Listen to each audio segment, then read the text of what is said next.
We are following breaking news out of La Jolla where a car crashed into a coffee shop. That crash is prompting evacuations. A CDC vote today could clear the way for kids as young as 12 to get vaccinated. How soon children in that age group in San Diego could get their shots. A wave of coronavirus sweeping through the Padres clubhouse. What that means for those players and the team just an hour away from first pitch today. ABC 10 News at 11 starts now. ABC 10 News starts now with breaking news. Our breaking news is out of La Jolla this morning. Thanks for joining us. I'm Virginia Cha. A car crashed into a coffee shop in just the last hour on Girard Avenue near Torrey Pines Road. Businesses on the other side of the coffee shop had to be evacuated. ABC 10 News reporter John Horn just got to that scene. John, can you tell us how the people involved are doing? Virginia, what we know so far is 3 people were injured, 2 taken to the hospital, 1 declined to go to the hospital. Let me show you a little bit about what we're looking at here. This Lexus SUV in the back of Harry's Coffee Shop. This is one of the most popular breakfast places in La Jolla, established in 1960. This has been written about. We've been here before to do stories. Certainly a site that we had seen. SDG&E is here because there was a gas leak. They seem to be working on that off to the side. And then in the parking lot, this is the back parking lot, there's a bunch of people, looks like restaurant staff and also some diners. Now in the front of the restaurant I drove by before I got here, it looked like tables were just cleared out, empty with cups still on them. And I overheard some people saying the power is out. So that's what we know so far. We just got here within the last 10 minutes. We'll be here to give you as much updates as we can here from La Jolla. Again, the behind Harry's Coffee Shop in the parking lot back here on Herschel. That's where we stand, and that's where that Lexus was. But for now, we'll send it back to you at the studio. John, thank you. I hope those people are going to be okay. Well, as early as this afternoon, Pfizer could get the final green light they need to allow children as young as 12 to get their vaccine. The CDC is set to vote in just over an hour.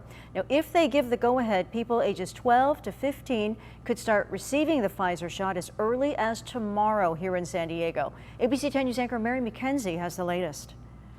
California waiting on these CDC recommendations to give the go-ahead for adolescents. And that's when all the vaccine clinics, including ours, will be open and hoping to immunize as many kids as we can. California's Health and Human Services Secretary says the MyTurn website will open slots for 12 to 15-year-olds Thursday morning. The county says it could start administering doses as early as tomorrow. UCSD Health already opened up appointments as of last check. The first available for those 12 and older are for next week. And Rady Children's says they'll start administering the Pfizer vaccine tomorrow, with appointments coming online this afternoon. The state shows there are almost 176,000 people who fall into this new age group. Children do need to have parental consent to be vaccinated. And while most states are waiting on these recommendations, there are a handful of states that started administering it right after the FDA said it was safe to do so on Monday. Mary McKenzie, ABC 10 News. In about an hour, the Padres are set to take the field in the first game of a doubleheader versus the Colorado Rockies, but they'll have to do it without 5 of their players after 2 tested positive for COVID-19, and the rest are out because of contact tracing. ABC 10 News reporter Marie Cornell spoke with our Ben Higgins about what this means for the Friars. The Padres are scheduled to play 2 games in Colorado before heading back here at Petco Park for a game against the Cardinals Friday night. But there's still a lot of questions about the impact COVID-19 will have on the team and the games ahead. The Padres are really the first team to get hit hard in 2021. It's never easy to lose 1 or 2 key players. Losing half your starting lineup really puts the Padres in a bad situation right now. Tuesday, manager Jace Tingler announced star shortstop Fernando Tatis Jr. had tested positive for COVID-19. With outfielders Jurickson Profar and Jorge Mateo also out because of contact tracing protocols. Tingler says Tatis isn't showing any symptoms.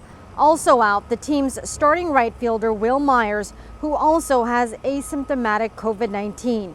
And starting first baseman Eric Hosmer will miss 7 days due to contact tracing protocols, which presents quite a challenge for the Friars, who are just 2 games behind the Giants for the top spot in the National League West. ABC 10 News Sports Director Ben Higgins says the Padres are facing a lot of unknowns, which can have a large impact on the upcoming games. Right now, it's a next man up mentality. They're going to bring up minor leaguers from AAA El Paso and see if they can continue to win some baseball games with the next guys. But there's only so much you can do and so many guys you can bring up before you can't really play baseball anymore. But Ben adds because it's still early in the season, there's still a lot of baseball the Friars will be playing. And there's still 4.5 months left in the baseball season.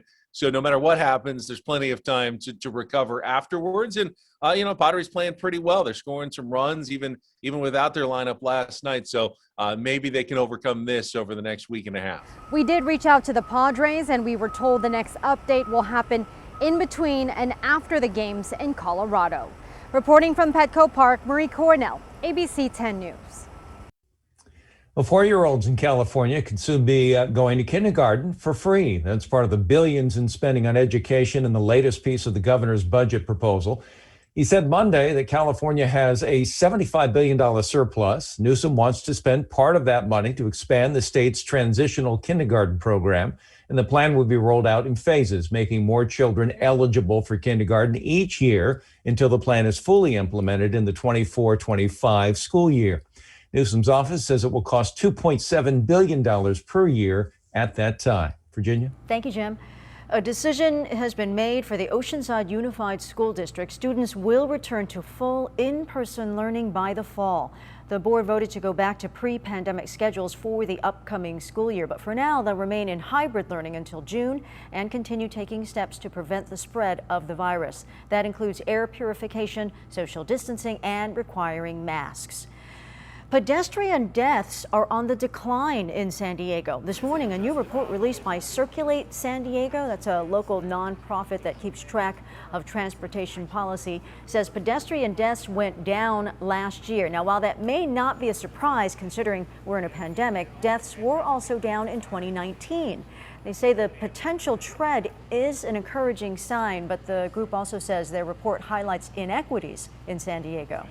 One of the things about people getting hit and killed by cars in San Diego, and this is true nationally, is it's disproportionately low-income people, people of color, older people. And so this, while no one should get hit and killed by a car, the people who are suffering, there's different kinds of people who are suffering disproportionately from those kinds of injuries. They say there are a number of factors contributing to that disparity, but according to Circulate San Diego, a major one is aging infrastructure in low-income neighborhoods. The police are investigating a deadly shooting in a McDonald's in North Park. Happened just before 3 this morning. Paramedics performing CPR on the man. He was taken to Scripps Mercy Hospital where he later died. We're waiting on more details from police this morning, but they are still looking for a suspect.